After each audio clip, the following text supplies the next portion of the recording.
आप देख रहे हैं नमस्कार सिटी और मैं आपके साथ काशिफ सुल्तान। और आज हम आपको मिलवाने जा रहे हैं रुड़की की एक ऐसी शख्सियत से जो रुड़की नगर निगम बनने के बाद सबसे पहले मेयर यहाँ पर रहे हैं। और ये एक ऐसी शख्सियत है कि कभी भी जब भी रुड़की नगर निगम का नाम आएगा इनके नाम के साथ पूर्व नहीं लेगा, यानी प्रथम मेयर लेगा। एक तरह से सुनहरे अक्षरों में नाम लिखा जाएगा यशपाल राणा जी का, जिन्हें कहा जाता है प्रथम मेयर रुड़की नगर निगम। सर, स्वागत है आपका हमारे न्यूज़ चैनल नमस्कार सिटी में। और आज मैं जो आपसे मिलने आया हूँ, जो निकाय चुनाव नज़दीक आ रहे हैं उनको लेकर बातचीत करनी है और जो लोकसभा इलेक्शन हो गए हैं उनके बारे में। तो क्या अनुभव रहा है अभी लोकसभा इलेक्शन का? लेकिन सब में पहले नमस्कार, आपके चैनल का बहुत बहुत धन्यवाद। ठीक है, लोकसभा चुनाव बड़ा ही दिलचस्प चुनाव हुआ है इस बार। हर जगह बराबर की वोट पड़ी हुई है। अनुमान ये नहीं लगाया जा सकता कौन जीत रहा है और कौन हार रहा है।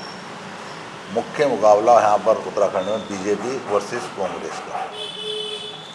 जिसकी भी हार जीत होगी वो बहुत कम अंतर के वोटों से होगी। ये तो प्रैक्टिकल सही बात।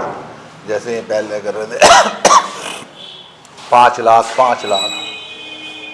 आज आपने भाजपा के जितने भी कार्यकर्ता हैं देखा होगा, दबी जुबान में ये बात कह रहे हैं कि नहीं, इलेक्शन फंसा हुआ है। अच्छा सर, ये जो उमेश कुमार जी बसपा कैंडिडेट, मौलाना जमील, क्या सुनने में आ रहा था कि अगर वोट कटेगा तो कांग्रेस का कटेगा, बीजेपी का वोट कटता नहीं है कभी भी, और इसका सीधा सीधा फायदा बीजेपी को पहुंच रहा है। क्या लगता है आपको ऐसा हो पाएगा? नहीं, ऐसा नहीं है। उमेश पे भी जो वोट पड़ा है थोड़ा कांग्रेस का कटा है तो बीजेपी का भी कटा है। और बसपा पे जो वोट पड़ा है इस बार, जो हमारे एससी समाज ने वोट किया, वो इस बार कांग्रेस पार्टी को बहुत बढ़ चढ़ के वोट किया। क्योंकि देखिए, ये इलेक्शन संविधान खतरे में है। अगर ये इनका पहले ही नारा था कि हमें संविधान में बहुत कुछ करना है, तो ये संविधान को भी बदलने की बात करते हैं भाजपा के लोग। और इस वजह से देखिए, संविधान बचा रहे, लोकतंत्र बचा रहेगा। अगर आप संविधान बदलने की बात करेंगे तो कहीं ना कहीं आप लोकतंत्र को खतरे में डालने की बात। लेकिन प्रधानमंत्री जी तो खुले मन से कहते हैं कि संविधान को तो अब बाबा साहब भी नहीं बदल सकते। नहीं, अभी तो जब उन्होंने अपनी नैया डूबती देखी जी, अभी तो उन्होंने ये बात कहनी स्टार्ट की। उससे पहले आप प्रधानमंत्री जी के भाषण सुनो, उन्होंने यही कहा है ना कि संविधान के अंदर अभी बहुत बदलाव होना चाहिए जी। तो जब उन्होंने देखी कि अपनी लुटिया डूब रही है, पहले चरण में देख लिया, दूसरे में देख लिया और तीसरे में, तो ये ऐसा नहीं है। ये हिंदुस्तान की जनता है, ये किसी को अगर बिठाना जानती है तो सर से उतारना भी जानती है। अच्छा सर, लोकसभा इलेक्शन में देखा गया कांग्रेस ने अपना प्रत्याशी फाइनल करने में टाइम लगाया, तब तक कहीं ना कहीं जो वोटर्स थे उनमें मायूसी सी छा गई। नहीं, ऐसा नहीं। देखिए, हर जगह आप कांग्रेस के 15-20 दिन पहले ही कैंडिडेट डिक्लेयर होते हैं, और हर जगह की आज की डेट में यही बात है। पहले देखिए, बड़ी लोग पहले चरण में अगर कहीं चुनाव है तो बीजेपी ने अगर हमारे 2 दिन पहले कर दिए जी, तो हमने 2 दिन बाद कर दिया। तो ऐसा नहीं। हाँ, इस बार कांग्रेस एकजुट होकर लोकसभा का चुनाव है।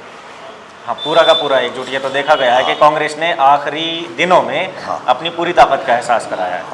और उसमें उसी का बेनिफिट सभी कांग्रेस प्रत्याशियों को मिले। और रुड़की शहर में होने वाले रोड शो में आपने भी अपनी ताकत का एहसास कराया। देखिए, सब कांग्रेस कार्यकर्ता थे, सब अपने भाई थे। ऐसा नहीं, ताकत तो सब भाइयों की है। किसी व्यक्ति एक की ताकत नहीं हुआ करती। जिसके संग साथी मजबूत हैं, जिसका परिवार ज़्यादा बड़ा है, वो उतना ही मजबूत होकर काम करे। अच्छा सर, ये जो वोटिंग परसेंटेज कम होने का मामला है, इसके बारे में क्या कहें? देखिए, कहीं ना कहीं भाजपा से नाराज़गी जनता को है। अगर आप वोटिंग परसेंटेज कम हो रहा है तो इसके जिम्मेवार भाजपा है। जो नाराज भाजपा का वोटर था वो डालने नहीं गए। ऐसा क्यों हुआ कि उसने भाजपा को भी वोट नहीं किया और फिर भाजपा से नाराज है तो दूसरे कैंडिडेट को भी नहीं किया? देखिए, व्यक्ति की अपनी अपनी कहीं ना कहीं मजबूरियाँ हों। उन मजबूरियों के तहत उन्होंने ना भाजपा को वोट दिया, ना कांग्रेस को दिया। हमें साइलेंट हो गए अपने घरों में और पिकनिक मनाने चले गए। अच्छा सर, ये जो फिर दोबारा आंकड़े जारी किए गए, फर्क पड़ेगा? इससे बहुत फर्क पड़ेगा। चुनाव आयोग कहीं ना कहीं केंद्र सरकार की कठपुतली बनकर खेल रहा है, जबकि चुनाव आयोग को निष्पक्ष रहना चाहिए। आपने देखा हो कांग्रेस के टाइम में TN शेषन साहब को बनाया था, बिल्कुल। तो उन्होंने अपने पावर का इस्तेमाल किया, उन्होंने बताया कि चुनाव आयोग क्या चीज़ है। सबसे सख्त चुनाव आयुक्त रहे हैं। सबसे सख्त अगर कोई चुनाव आयुक्त रहे हैं तो TN शेषन है। बहुत बदलाव भी किए हैं उन्होंने। हाँ, बहुत बदलाव किए हैं और हर एक पर नकेल केस के रखी है, चाहे वो BJP का आदमी हो चाहे कांग्रेस का आदमी हो। तो आज की डेट में ऐसे व्यक्ति की चुनाव आयोग को जरूरत है। अच्छा सर, ये तो बातें हमने लोकसभा इलेक्शन के बारे में की, अब निकाय चुनाव नज़दीक आ रहे हैं, नगर निगम मेयर के लिए क्या तैयारी है आपकी? देखिए, अभी तो नगर निगम में यही नहीं पता कि मेयर में OBC होगी, बैकवर्ड होगी, महिला होगी, जौन सी भी सीट जाएगी उस हिसाब से कांग्रेस पार्टी अपना उम्मीदवार खड़ा करे। क्या मान के चलते हैं कि यशपाल राणा जी को टिकट नहीं मिलता है तो यशपाल राणा जी का स्टेप क्या रहेगा? नहीं का तो देखो सवाल ही नहीं, ये तो सर इसीलिए नहीं पूछा है, मुझे पता है मिल तो जाएगा। नहीं ऐसा नहीं। मिलने में तो आपने जो करना है, नहीं मिलेगा तो क्या स्टेप रहेगा? देखिए, स्टेप क्या रहेगा, जो पार्टी का आदेश होगा उस पर चुनाव लड़ा जाएगा। पार्टी के आदेश को पूरी तरह फॉलो किया जाएगा। हाँ, पार्टी के आदेश को पूरा फॉलो किया जाएगा। पार्टी जिसे टिकट सिंबल देगी उसे जितवाया जाएगा। तो सर आपको सिंबल मिल जाता है, तो पार्टी आपको चुनती है, किन मुद्दों पर काम करेंगे? देखिए, शहर के हित में काम होना चाहिए। समय पहले जो यहाँ पर भाजपा ने भ्रष्टाचारी बहुत फैला दिया, सबसे पहले तो उसे ही दूर करने का काम किया। किस तरह का भ्रष्टाचार भाजपा में? आप देख रहे हैं एजेंसी वर्क पे काम हो रहे हैं, भाजपा के आदमी अपने अपने ठेकेदारों को वहाँ काम दिला रहे हैं। कमीशन खोरी इतनी ज़्यादा बढ़ गई है कि हद से ज़्यादा। जब तक कि आप कमीशन खोरी पर रोक नहीं लगाएंगे तो शहर का विकास नहीं होगा। एक बड़ी समस्या जल भराव की और सफाई की रहती है। हमें अगर प्रथम रहना है तो हमें फ्री हैं अपने सफाई कर्मचारियों पर, अपने नगर निगम के हेल्थ अफसर पर, उसको डिपेंड में लेके सफाई व्यवस्था की जिम्मेवारी उनकी। हर एक अलग अलग डिपार्टमेंट नगर निगम में है, टैक्स का अलग है, प्रॉपर्टी का अलग है, हेल्थ का अलग है, तो वो उनका काम है। आप टीम वर्क से काम करें, तानाशाही से अगर आप काम करेंगे तो ना ये रुड़की कभी फर्स्ट आएगा। अब आप अपने सफाई मानकों के अंदर हम बिछड़ते जा रहे हैं क्योंकि हम टीम वर्क से काम नहीं करते। अगर आपका टीम वर्क बढ़िया है तो आप निश्चित आप ये समझ लें कि आप उत्तराखंड में पहले नंबर पर हैं। एक जाम की समस्या से जूझता है शहर बहुत ज़्यादा, अक्सर त्योहार के वक्त पे तो इतना जाम हो जाता है। त्योहार के वक्त पे तो जाम लगे, लेकिन उसके अलावा भी बहुत ज़्यादा जाम देखा जाता है। गरीब आदमियों का क्या जाम? अगर कोई जाम लगा रहा है, भाई दुकान पे भी आदमी आ रहा है, अगर आप गरीब आदमी को, रेडी वालों को भगाओगे, इधर जाओगे तो चलता फिरता जाम। तो गरीब आदमी को परेशान नहीं करना चाहिए। अतिक्रमण यहाँ नहीं, सारी जगह है। दिल्ली में भी मैं कह रहा हूँ राजधानी के अंदर है, और आप देहरादून देख लें, प्रदेश की राजधानी, वहाँ भी अतिक्रमण है। लेकिन तो पार्किंग व्यवस्था अगर हो जाए तो शायद इससे कुछ निजात मिले। देखिए, नहीं, पार्किंग व्यवस्था अगर आप करेंगे तो उसका ठेका छूटेगा, और जब ठेका छूटेगा तो वहाँ गुंडे तत्व आके ठेका लेंगे। आप ओपन बोली बोलेंगे तो आपको कोई रोक नहीं सकता। बिल्कुल। तो उसमें कहीं ना कहीं हमारे शहरवासियों का नुकसान है। अच्छा, शहर को भी ध्यान में रखते हुए मेरे हिसाब से अगर कहीं पार्किंग हो तो शहर से बाहर हो। देखिए, फिर तो ये देखेगा जब कोई पार्किंग वाले के यहाँ किसी असामाजिक तत्व ने ठेका ले लिया, भाई कौन से लाला की दुकान बढ़िया चल रही है, तो कहीं ना कहीं गुंडागर्दी को बढ़ावा मिलेगा उससे। जो कड़वी बात है जी जी जी, वो यही बात। तो ये जो मेन बाज़ार के अंदर अक्सर जाम रहता है, कई बार बैरिकेड लगाए जाते हैं, इधर मछली मार्केट की तरफ से भी लगाया जाता है, नगर निगम पुल की तरफ से भी लगाया जाता है। वो लगा रखा है, उससे ही पब्लिक जो है, जो मेन बाज़ार के दुकानदार हैं, उन्हें नुकसान है। आप अपने मोटरसाइकिल, स्कूटर, छोटी मोटी गाड़ी, सब में पहले जो ई-रिक्शा है उन्हें उनका एक वो बने, रूट तय हो जाए। रूट तय हो जाए। आप जैसे गोघाट है, भाई आप बीटीगंज में अंदर नहीं घुसने के, सवारी उतारो, बाजार है, आप बाजार के अंदर पैदल घूमो, बिल्कुल, तो कोई जाम की समस्या नहीं रहेगी। उससे ई-रिक्शा वालों को फायदा है, उन्हें पता है कि हमारी सवारी यहीं से मिलनी है, यहीं से मिलनी है। बिल्कुल सही बात है। तो वे अपना सवारी लिए आगे चले जाए, एक रूट बन जाए, एक रूट बन जाएगा। क्योंकि ई-रिक्शा भी टैक्स दे रही है, या तो आप ई रिक्शा को पास ना करो, जब आपने पास कर दिया तो आपको रोड टैक्स दे रही है, बिल्कुल तो आप उसे रोक नहीं सकते। जाहिर सी बात है। तो क्योंकि बेरोजगारी इतनी बढ़ गई, अब हर आदमी ई रिक्शा लेकर शहर में निकल पड़ा, तो उनका गरीब आदमियों का भी ख्याल रखना चाहिए। और जल भराव के लिए क्या कर पाएंगे? जल भराव एक बहुत बड़ी समस्या है। जल भराव दो जगह ये अधिक होता अंबर है, तालाब और रामपुर चौकी सबसे ज़्यादा होता है। रामपुर चुंगी पे जो है जल भराव की समस्या देखिए ये है प्रदेश लेवल के हाथ की बात, क्योंकि जो माधोपुर से और ये ननेड़े का जो पानी आता है ये श्री राम राय स्कूल की तरफ से नदी में गिरना चाहिए।